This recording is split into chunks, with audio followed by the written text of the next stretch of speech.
इन तस्वीरों को देखिए। जोशीमठ में लोगों के घरों में बड़े बड़े क्रैक्स आ गए हैं। लोगों को अपना घर छोड़कर भागना पड़ रहा है। ये आपदा क्यों आई है? सरकार इस आपदा को हैंडल करने के लिए क्या कर रही है? मैं जनविन चौधरी जवाब दूंगा आपके सभी सवालों का। वीडियो में आखिरी तक बने रहिएगा। इमेजिन कीजिए आप सो रहे हैं और सोते हुए आपको एक सपना आता है, जिस सपने में आप बहुत ऊंचाई से गिर रहे होते हैं।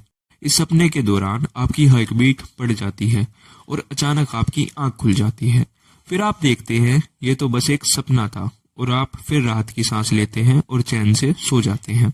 बस फिलहाल कुछ ऐसा ही सपना जोशीमठ के लोग कई दिनों से जी रहे हैं। फर्क सिर्फ इतना है कि उनके पास आंख खुलने का ऑप्शन नहीं है। जोशीमठ एक 23,000 की जनसंख्या वाला उत्तराखंड के चमोली डिस्ट्रिक्ट में बसा एक कस्बा है। ये कस्बा बद्रीनाथ धाम से केवल 45 किलोमीटर की दूरी पर स्थित है। हमारे देश की सबसे अच्छी स्कीइंग डेस्टिनेशन में से एक ओली का नगर भी जोशीमठ के बहुत करीब है। जोशीमठ इंडो चाइना बॉर्डर के भी बहुत करीब है, जिस वजह से वहां आर्मी के बेस कैंप भी हैं। एक सड़क भी है जो इंडो तिब्बतन बॉर्डर पर जाती है। अब इतनी इम्पोर्टेंट जगह होने की वजह से पिछले कुछ दशकों में जोशीमठ में बहुत ज्यादा कंस्ट्रक्शन हुई है और इस शहर को बसे हुए कुछ ज्यादा समय भी नहीं हुआ। ये शहर केवल 100 साल पुराना ही है।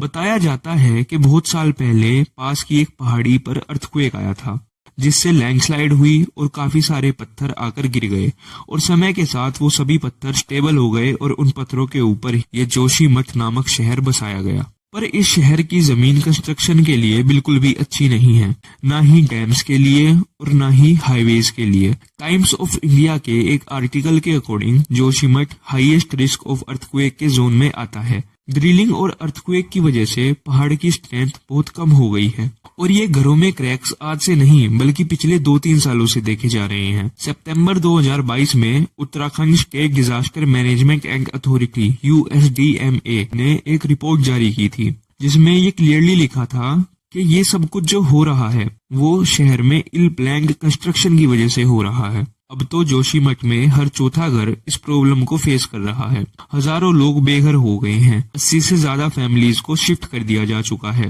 अब बड़ा सवाल ये उठता है कि असल में गलती किसकी है?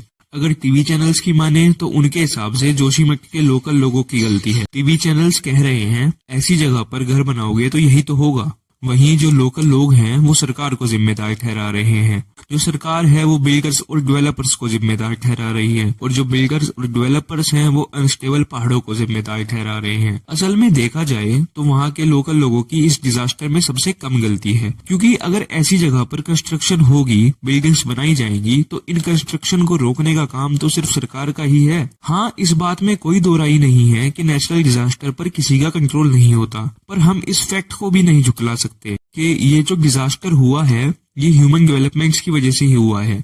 2 ह्यूमन डेवलपमेंट प्रोजेक्ट्स इस डिजास्टर के मेन कॉजेज हैं। पहला है Tapovan Vishnugarh hydro power project. ये एक बहुत बड़ा हाइड्रो पावर प्रोजेक्ट है। इसकी कंस्ट्रक्शन 2006 में शुरू हुई थी और अभी तक चल रही है। इस प्रोजेक्ट के दौरान एक टनल भी बनाई गई थी जो जोशीमठ के नीचे से होकर गुजरती थी। 2010 में जियोलॉजिस्ट MPS बिस्ट और पीयूष रोटेला ने एक पेपर पब्लिश किया था, जिसमें मेंशन था कि टनल की कंस्ट्रक्शन के दौरान एक एक्वीफर पंचर हो गया था। एक्वीफर एक तरह का स्ट्रक्चर होता है जो पत्थरों से घिरा होता है। ये स्ट्रक्चर जमीन के नीचे कुएं की तरह पानी को स्टोर करता है। टनल की कंस्ट्रक्शन के दौरान जोशीमठ से 5 किलोमीटर दूर एक बोरिंग मशीन ने इस एक्वीफर को पंचर कर दिया, जिस वजह से वहां एक होल हो गया और पानी लीक होने लगा। उस पेपर के अकॉर्डिंग उस होल में से रोजाना 70 मिलियन लीटर से 80 मिलियन लीटर पानी रोजाना निकलता है, यानी 700 लीटर से 800 लीटर हर सेकंड। पर अभी तक ये साबित नहीं हो पाया है कि हाइड्रो पावर प्रोजेक्ट ही डायरेक्ट कोज है इस डिजास्टर का। दूसरा कोज है हिलोंग मारवाड़ी बाईपास। ये एक 6 किलोमीटर लंबी सड़क है। ये सड़क अभी अंडर कंस्ट्रक्शन है। जियोलॉजिस्ट नवीन जोयाल, जो कि सुप्रीम कोर्ट के मेंबर हैं, उन्होंने कहा था कि इस सड़क का निर्माण नहीं होना चाहिए, पर सुप्रीम कोर्ट ने उनकी बात ना सुनकर इस सड़क के निर्माण की परमिशन दे दी। जोशीमठ के लोकल लोगों ने बताया कि इस सड़क के निर्माण के दौरान कई बार ड्रिलिंग की गई है और कई विस्फोटकों का इस्तेमाल किया गया है। ये सड़क भी बहुत बड़ा कारण है जोशीमठ के धंसने का, पर इसका भी कोई प्रॉपर एविडेंस नहीं है। आपको यकीन नहीं होगा, पर आज से लगभग 50 साल पहले यानी 1976 में लैंड सब्सिस्टेंस की प्रॉब्लम को इस शहर में सबसे पहले आइडेंटिफाई किया गया था। लैंड सब्सिस्टेंस का मतलब होता है जमीन का धंसना। लैंड सब्सिस्टेंस के कई कारण हो सकते हैं, जैसे earthquake, movement of crust due to earthquake. ये सब तो नेचुरल कॉजेज हैं, पर मैन मेड कॉजेज भी हो सकते हैं, जैसे ग्राउंड वाटर रिमूवल। जब पानी जमीन के नीचे से खत्म हो जाता है तो जमीन के नीचे पत्थर धंसने लगते हैं और ऊपर की जमीन भी धंसने लगती है। अब जोशीमठ में जो हो रहा है, ये सब देखने के बाद बाकी शहरों को भी इससे सीख लेनी चाहिए। और ये समस्या सिर्फ जोशीमठ में नहीं, बल्कि जोशीमठ के आसपास के शहरों में भी देखी गई है। इसरो के अनुसार जोशीमठ पिछले 12 दिनों से लगभग 5.5 सेंटीमीटर नीचे धंस गया है। अब देखने वाली बात ये होगी कि सरकार इस डिजास्टर को कंट्रोल करने के लिए क्या क्या जतन करती है। फिलहाल तो सरकार ने जोशीमठ के परिवारों को 5,000 रुपए पर मंथ देने का वादा किया था, जिसे बढ़ाकर 1.5 लाख रुपए पर ईयर कर दिया गया है।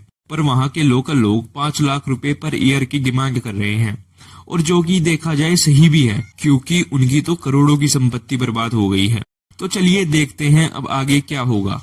बाकी वीडियो थोड़ी सी भी इंफॉर्मेटिव लगी हो तो प्लीज चैनल को सब्सक्राइब कर देना और वीडियो को लाइक कर देना, ताकि और लोगों तक भी ये वीडियो पहुंच सके। मिलेंगे आपको एक और नई वीडियो के साथ, एक और नए टॉपिक के साथ। तब तक के लिए जय हिंद, जय भारत।